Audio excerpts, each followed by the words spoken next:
Welcome. This is episode 3 of the Everything and Nothing podcast. Now, it's been 3 weeks since I started this, a couple more weeks since I've moved here. Things are finally starting to get into a groove for me, just in life and at work as well. I'm finally figuring out what I'm doing there, getting better at it, and just finally things are getting more realistic that this is where I live, and I'm not just here for a couple months and going home. But yeah, this week was incredibly fast. Like, one of the fastest weeks ever. And which is funny because at school during senior year, literally every week we would say it would be faster than the last. And every Monday we'd wake up, me and Greg would go to class and he'd say, "Man, this is going to be a long week, I can already tell." And every week I'd be like, "Dude, there's no such thing as a long week. Every week is going fast here. It's crazy." And every week did go fast, and it would be Thursday and be like, "How the hell is tomorrow Friday?" But this week went incredibly fast. I can't believe it because when you work every day, it's just not the same as being in college. Because you want those days to slow down. When you're working, you want the days to speed up. But it's just crazy that how fast it seemed to go. And one of the questions I got for last podcast in the comments asked me my biggest adjustment moving from the East Coast to the West Coast. And it's just adjustments that you would have trouble moving anywhere. Just finding places to go, things to do, places to eat, places to drink, hang out, meet people. But one of the bigger differences is the time zone differences. Getting used to like things starting at 5 when they would start at 8. Like wrestling starts at 5 here. Football games start at 10 in the morning. That's crazy. I have to set my alarm to watch football. And just like texting with my friends, like I'll wake up at 11 or 10 early, and I'll have like 40 messages because they've been up for 3 hours. So it's crazy. I was just talking with my mom the other day, and she's like, "I don't even know when to call you because you could be at work when I'm doing nothing, and then I'm going to bed when you're finally settled in." And that's just the little annoying part. Besides that, just the little things, nothing crazy. Luckily, it's been a good move so far.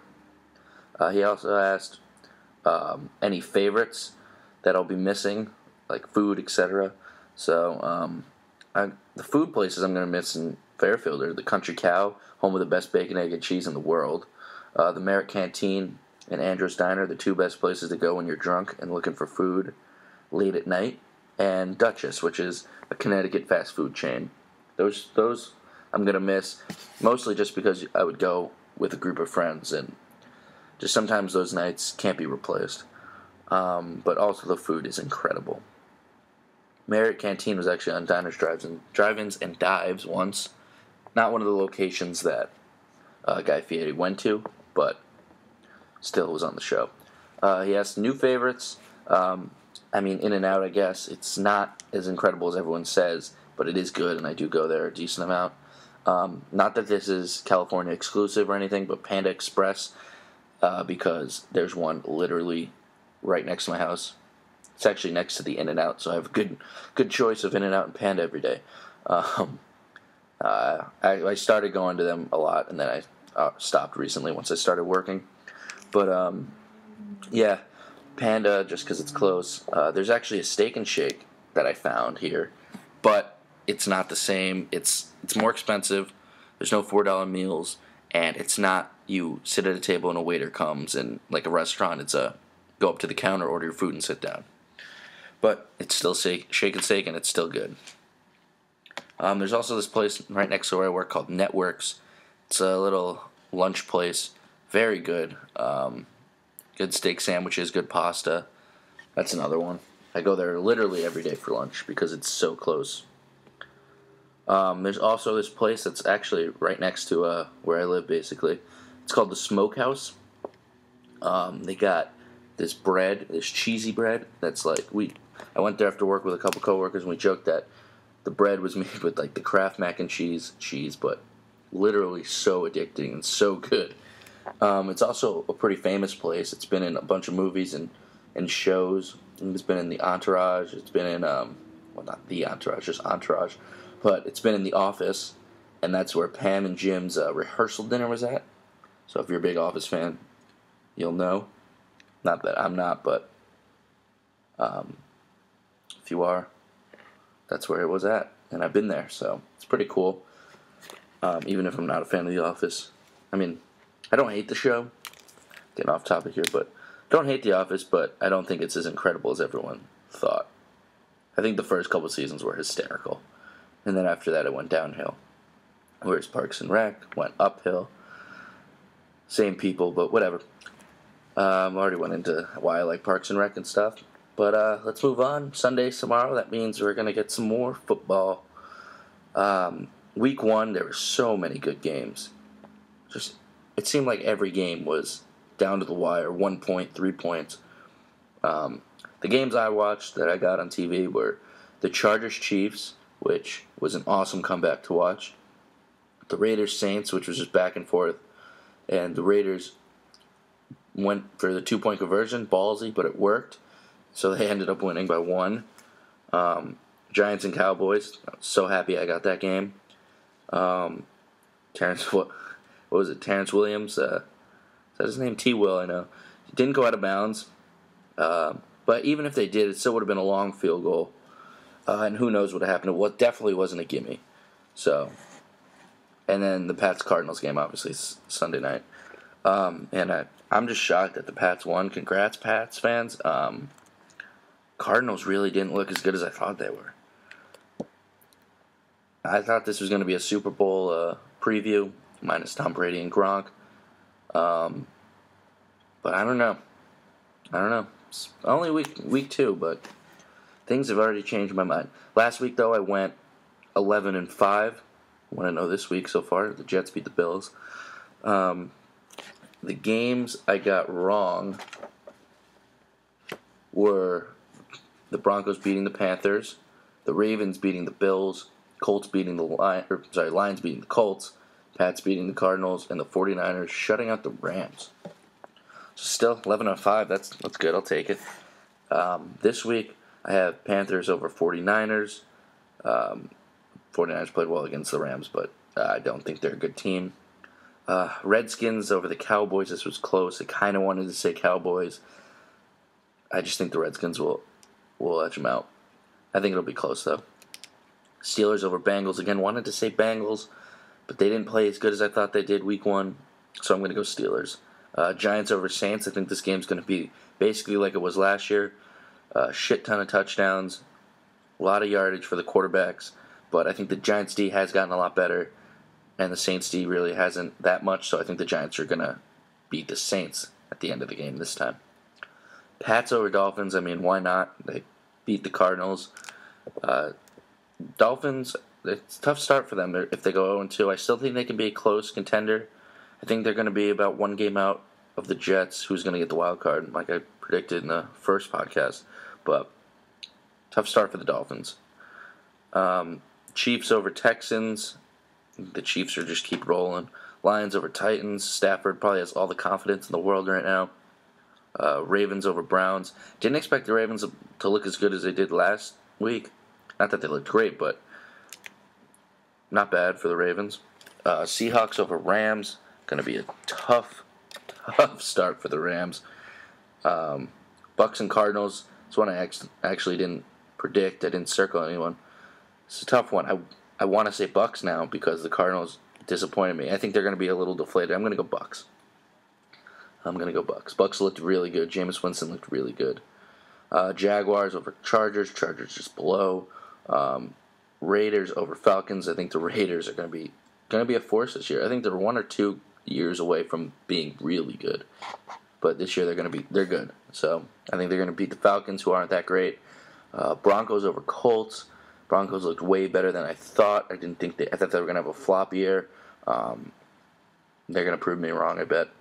Sunday night we have Packers beating the Vikings, and Monday Eagles beating the Bears for another easy game for the Eagles, which annoys me. But it's okay because it's a division. They have the same games we do. So nothing to be too upset about. But they're going to start 2-0. Hopefully the Giants do too. But luckily, the Redskins or the Cowboys will start 0-2. One of those two will start 0-2. All right, I got a question about politics, so I'm going to talk about that for a little.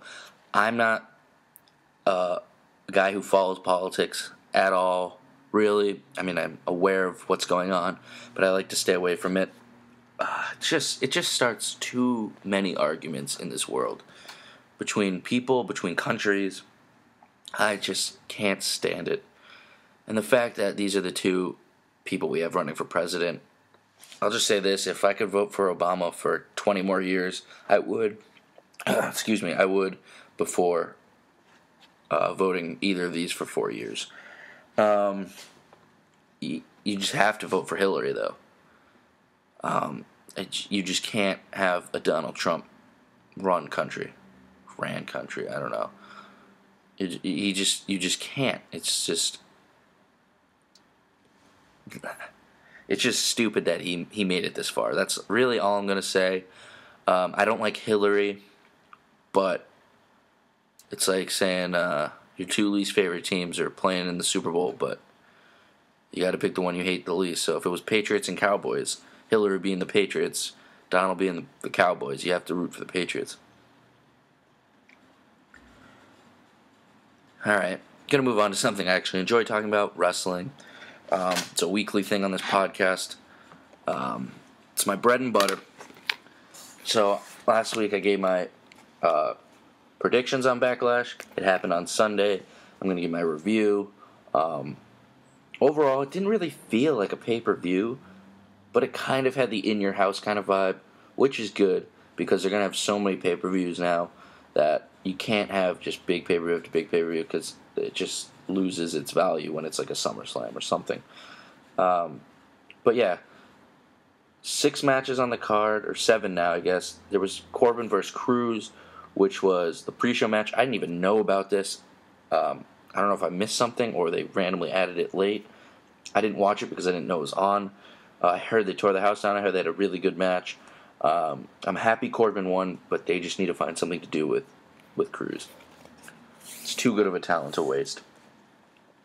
Opening the show was the Women's Six-Pack Challenge. Very sloppy at times, but overall a very good match. They had some awesome spots, some top rope spots, some jumping onto the outside spots. It looked fresh. It looked new. The eliminations went Alexa Bliss, Naomi, Natty, Nikki, and then Carmella, with Becky winning. I think they gave it to the right girl. Becky deserves it the most. She earned it the most. I didn't think they were going to give it to her, but I didn't think she should have won. I think that was the perfect formula for eliminations.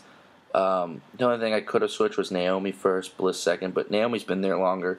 Bliss is a rookie, so eliminating Bliss first makes sense. Then Naomi, and then Natty, and then Nikki and Carmella, who is another rookie, but she had to beat Nikki, obviously, to keep that feud going.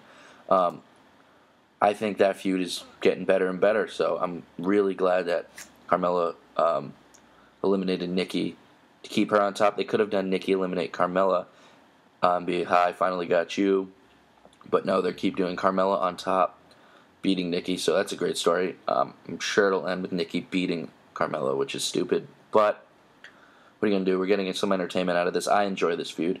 But Bliss, again, being out first, she did win on SmackDown to get a title shot, so they're making all these divas look good. Bliss won't beat Becky, I'm sure, but the fact that she got eliminated first but still was able to win the number one contenders match and look strong. So everyone looks good.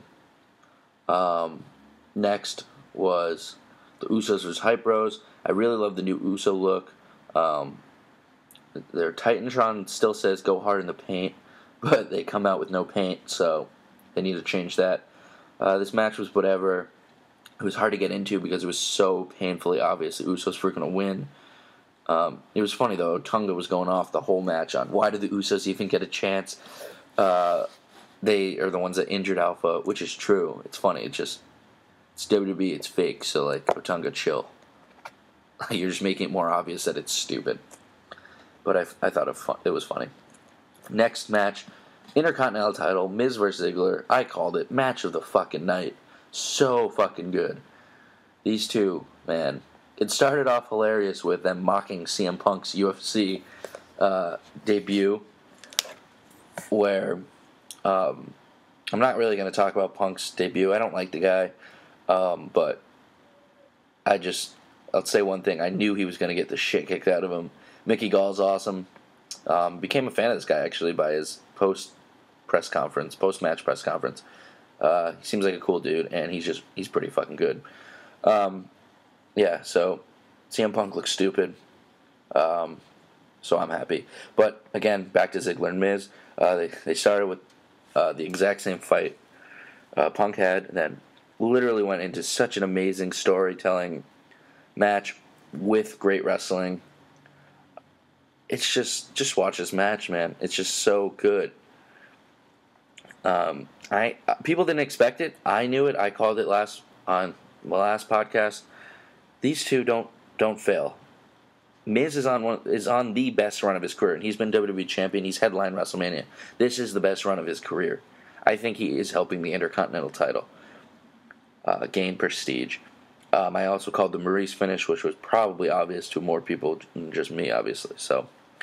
But yeah, match of the night, very good. The next match was Bray Wyatt, I guess, beating Orton by countout because he attacked Orton in the back earlier. Once the story came out, I think it was late Saturday, that Orton wasn't medically cleared to wrestle in real life, that they were going to do some backstage beat-up segment. It's whatever. I can't believe they didn't know Orton wasn't going to be cleared. But yeah, they should have just left it after Wyatt winning by countout. But instead they had Kane come out, and they had a no-holds-barred match. And Kane won. So dumb. So dumb.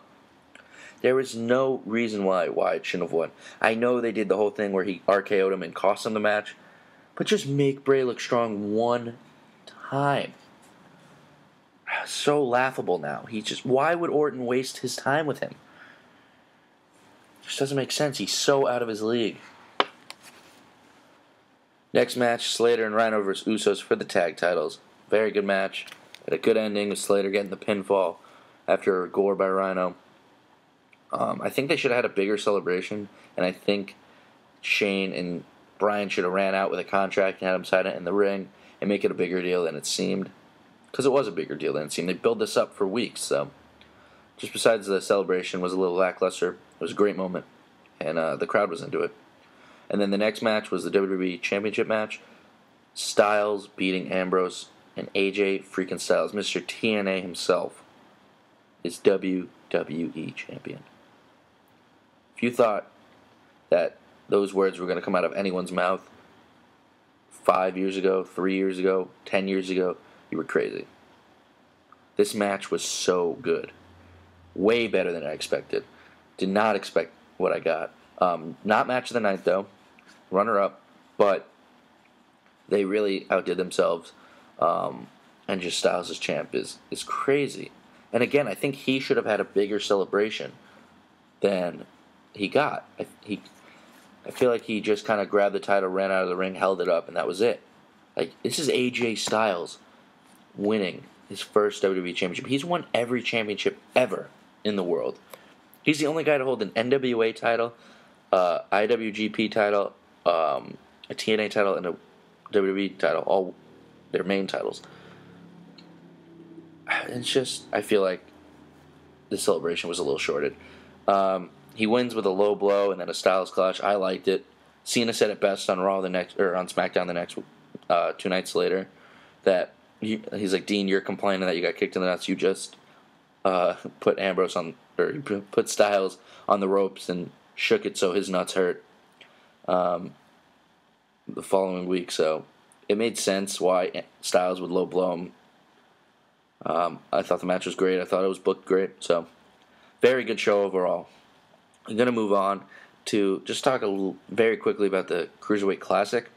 Just say that every show was amazing as it ended on Wednesday.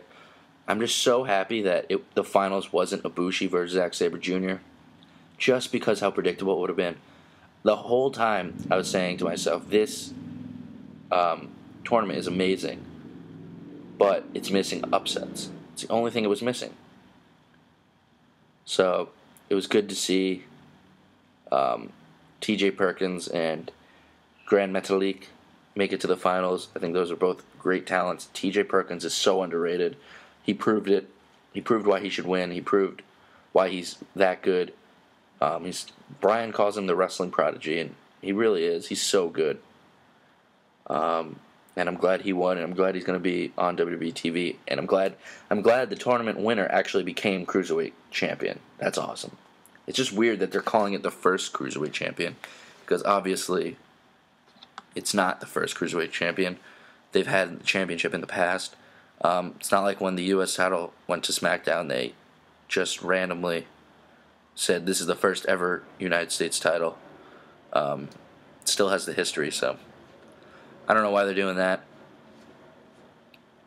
But moving on to a question I actually got. What is your WrestleMania 33 card predictions? And I'm not going to... It's too early, I think. I can't really say. So I'm going to give you a dream card for WrestleMania 33. And this is going to be a lot of matches. I wrote them all down. I put them in order that I would want them in.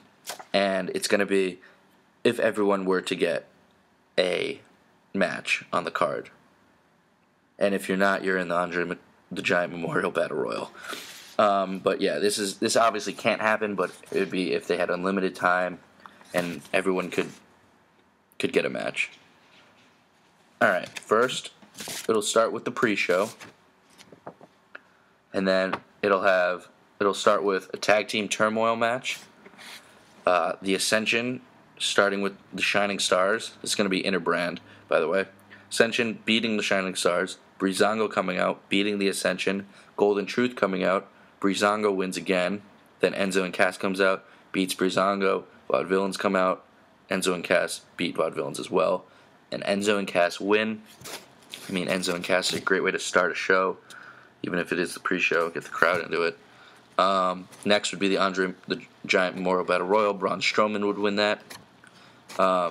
Next, I had Nia Jax versus Paige. Paige is obviously, she quit, but I wrote this a little while ago. Nia Jax I have winning. Next, I have Zack Ryder versus Kurt Hawkins, the feud only I want to see. But I have Hawkins winning. And then I have Cesaro and Neville versus Sheamus and Rusev. Kind of didn't have anything else for these guys, but I don't know, that'd be a cool match if they got enough time. And then Cesaro and Neville winning, ending the pre-show. Next, it would be the SmackDown tag titles. It would be the Usos defending against American Alpha, and Alpha winning for the titles. Next, a triple threat women's match. Emma versus Natty versus Naomi. I have Emma winning. I hope she comes back soon. She's awesome. Next, I have a face Luke Harper versus Bray Wyatt, with Luke Harper going over. Next would be a 3-on-2 handicap match for the Raw tag titles. I'd have New Day still be champs versus the Club, with the Club finally winning the titles. Next would be an Intercontinental title 4-way match. The Miz still champion versus Baron Corbin versus Apollo Crews versus Dolph Ziggler, and I would have Baron Corbin win. SmackDown Women's title match, I'd have Carmella be champion defending against Nikki, and I would have Carmella retain. Rollins versus Ambrose, maybe a street fight or no stipulation. I'd have Rollins go over. For the United States title, Roman Reigns as champ versus Chris Jericho, with Jericho winning the title. I'd have a women's match where the inter-brand women's match where the winner gets a number one contenders for their respective brand. I'd have Charlotte versus Becky. I'd have Becky win. A triple threat, just a triple threat match. Finn Balor versus Shinsuke Nakamura versus Samoa Joe. Obviously, both of those guys would have to be up, and Balor would have to be healthy. Next, I'd have Undertaker Cena. Undertaker win. Oh, I'd have Nakamura win, by the way. Undertaker Cena. Undertaker wins. WWE title. Styles as champion versus Randy Orton. Styles retain. Co-main eventing with that. I guess there are 4 main events. I guess Undertaker Cena would have to be one. Then Styles winning, and then Sasha Banks versus Bayley for the women's title. Sasha is champ. I'd have Bayley win her first title there, and then for the Universal title, main eventing WrestleMania, Kevin Owens as champ versus Sami Zayn, who won the Royal Rumble, and I have Sami Zayn win it all. So that's a WrestleMania 33 dream card if everyone were to get a match, basically. Unfortunately, I'm sure none of that will happen. But let's move on. Baseball, just talk quickly, follow up from last week. I got a question. Someone asked if I thought the Cubs could do it and go all the way. As I said in the last podcast, yes, they can. But a lot of times the best team doesn't win. But they are so good that obviously they have the best shot of winning. So yeah, chalk it up as a yes. They easily can win. And then the Yankees right now are shooting themselves in the foot. Just lost 2 to Boston. They're actually playing right now against them. As I turn around and now they're only up by 1. So if they can pull this game out, they will have only lost 1 game in the standings, but still about 4 games out of the division, 2-3 games out of the wild card with a bunch of teams in front of them. It's slowly looking like they're not going to make the playoffs. I think Boston's still going to run away with the division. And by run away, I mean win by 2 or 3 games. And the wild card is just too close to call. I don't see both Baltimore and Toronto getting both wild card spots. Maybe Detroit will sneak in. And I just don't think Baltimore's as good, but I keep saying that and they keep proving me wrong. And on Monday, I think I'm going to go to the Giants-Dodgers game. Because it's Kershaw versus Bumgarner, so that would be an amazing game to see, especially coming down to playoff time. I hear that it's going to be a hostile environment, obviously.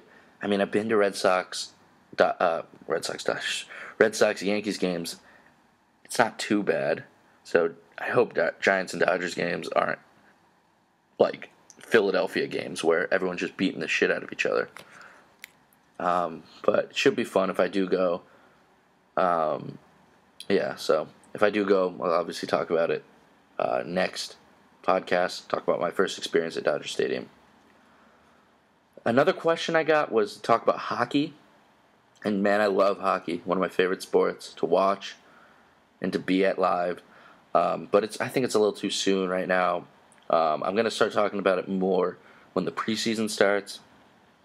But the World Cup of Hockey is starting today, I think. It should be really fun. I'm not going to really be closely watching. I'm just going to follow on stats, what happens, and look at the scores. But it should be really fun. Hopefully Team North America wins. Or Team USA, whatever it is. But yeah, I'm hoping for Team Europe. Zuccarello scores every goal. Because that's my dude. But yeah, Rangers made some decent signings this offseason, nothing too crazy. Yandel's gone. We traded Brassard. The guy we got for Brassard is good. He's the same type of player. He's just not as well known. So we'll have to see how he does. He has a very long name that I can't pronounce, so I'm not even going to try. But yeah, I'm going to miss Brassard. But hopefully the Rangers are still a contender. The Devils got a lot better. The Penguins are still very good. The Capitals are still amazing. So it's going to be tough this year. It's going to be very tough. That's all I'm going to say for now. I'll give predictions in a later podcast. But that's almost it for this episode. I know I said I was going to do a TV review on this channel. I slacked on that. I'm still going to plan on doing that for Stranger Things and a couple other shows down the line. I've started writing more and more sketches that I want to eventually film and put on this channel. I just haven't found a way to film it yet because I'm by myself, so it's going to be a little difficult. In future podcasts, I will get guests on. I'm going to have my brother Matt on one. We can talk wrestling, we can talk sports with him, and a couple of my friends we could talk sports about. So that should be Very fun. And if I do a guest podcast, I think I'm going to make it long. I think I'm going to do like a little back and forth, getting to know them for you guys, and then go through topics like I do here and talk about everything, and at the end of the day, nothing. So I think those may be hour-long podcasts. We'll see, though. Please leave your questions. Again, this week was a big answering questions week. It was a very fast week, like I said, so very slow on topics. So I didn't have too much to talk about. So I feel bad when I talk about just a lot of wrestling or a lot of football. So let me know what you guys want to hear about if you're not interested in those. And I will answer them. I answered all the questions so far. And I don't think I'll get to a point where there'll be thousands of questions coming in. So if that happens, that's amazing. Thank you guys for that. But yeah, this has been episode 3. Cannot wait to do episode 4. This is a highlight of the week. It's so much fun doing it and preparing for it. And this whole channel has been great. I've already gotten over 1,000 subs in 2 weeks. So I'm very happy with that. Thanks everyone who subscribes, who watches, who comments. It actually means a lot to me, so I appreciate it. Thanks for listening, and stay tuned for more good shit on this channel. Just put up a drink review of Hornsby Hard Cider. Watch that. More food reviews. And, I forgot to almost mention, I'm going to be doing food challenges. Maybe real ones, maybe ones I make up. And I'm going to do a challenge called How Fast Can I Eat This? Because I'm a very fast eater. So I'm going to take foods and just eat them as fast as I can and time them. So that should be fun for you guys watching me eat shit as fast as I can. But yeah, thanks again for listening. This has been episode 3 of Everything and Nothing podcast. Subscribe if you don't. And thank you for listening to the podcast and watching all my videos.